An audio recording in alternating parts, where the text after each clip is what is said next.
Yo, what's up guys, welcome to another video on SP Vids, or if you're new here, welcome to the first ever video of mine that you've watched. This is the Dr. Sample SP202, and in this video I'm going to be showing you a few little hidden features that will make your life a little bit easier when you're using this device. Now this is a tricky little device, and with it not being new, you guys are picking these up second hand. Often they won't come with instructions. Now there are online instructions available. If you just Google SP202 instruction manual, you can pull up a digital copy from the Roland website.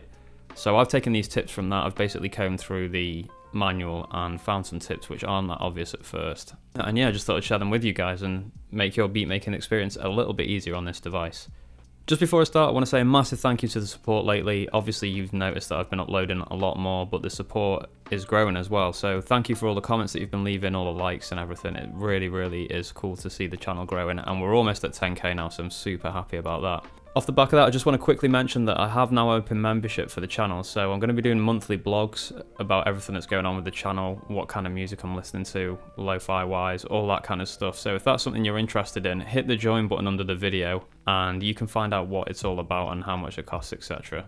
So yeah, I hope you're interested in that, guys. I think it'd be really cool to have some members, and I'm looking forward to creating some exclusive content for you guys where you can get some behind the scenes footage. And we're doing stuff like discount codes for my shop and all that kind of thing as well, so definitely worth considering if you're a regular watcher of my videos. But yeah, let's get into the 202 and I'll show you the first trick which I like. This is a really simple one, and I've already got a few samples recorded in here. I just used the mic and I've recorded my own voice in a few times.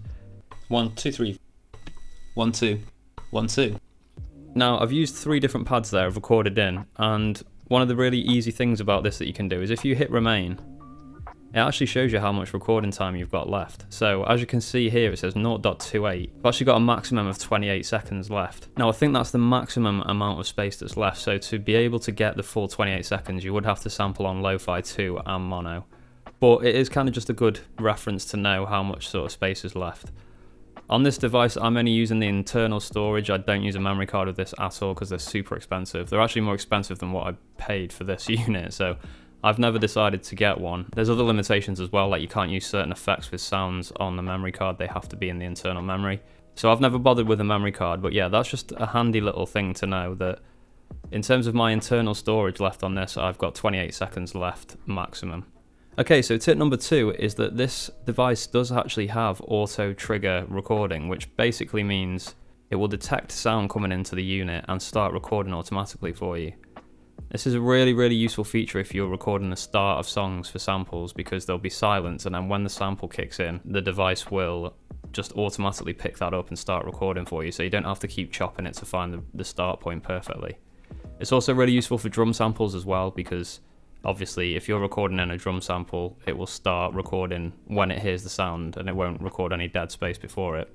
It's quite tricky with this because you can only use the mark button as well. You can't adjust the start and end point, so that's why this is super handy on the 202. So all you need to do for this is press cancel and record, and as you can see a 0 has come up. So 0 basically means it will start recording as soon as you press record. If you turn this dial, you can see that it's adjusting, and that's sensitivity basically. So it's just a 0 to 8 scale. I don't think there's any theory behind what those numbers are, it's just a scale. And yeah, obviously the higher you go, the more sensitive it is to sound coming into the unit. So that could be something that's really helpful for you if you're recording the start samples a lot, or you're recording a lot of drum breaks or drum samples into this unit, so you don't have to keep using the mark button to get that dead space off the start. Okay, the final tip which I'm going to share with you is to do with deleting samples. And deleting samples on this unit is incredibly tedious. It's very slow to process deleting. So this little tip that I've got for you, although it takes a long time to do, it's actually a little bit easier to do, if that makes sense. Hopefully it will want to show you. If you've got multiple samples across these pads, and say you've got some on bank B as well, A and B are internal storage, so say you've got samples across both those banks and you just want to delete them all, if you went through one by one on this machine, it would take an age and it would get really tedious. Luckily there is just a simple way that you can delete all the samples on the internal memory. So all you have to do is press cancel and delete. And I don't know if you can see that now, but A and B are both flashing on the display of the unit. Hope you can see that through the camera there. If not, basically all that's happening is, yeah, A and B is flashing very quickly to say that you've got both of those selected. And if I hit delete now, it will just clear everything off the internal memory. So yeah, obviously I don't use a memory card like I said, so I'm only ever going to have samples on internal memory, so this just completely clears the internal memory. Really useful if you're starting a new project or something like that. Now, it does take a little bit of time, but you can just leave it processing, whereas you can't do that when you're doing one at a time. It's a lot more time consuming doing it that way. So yeah, you just hit delete, and it does what it needs to do. The little ball spins around on the display, and when it's finished, the unit will be completely clear, the internal memory, and you're good to start a new project again. So yeah, as you can see, that did take a little while to do. I think that took about 15 seconds to maybe 20 seconds for those 3 little samples that I had in there. So it is slow, but at least it means you don't have to sit here doing one at a time and waiting a lot. You can go off and make yourself a brew or something like that while that's doing that. So I hope that's useful for you SP202 heads out there. That's just 3 little quick hidden features. They are documented in the manual, but obviously you guys don't always want to spend your time reading that, and hopefully this video format is a bit more interesting to learn some things.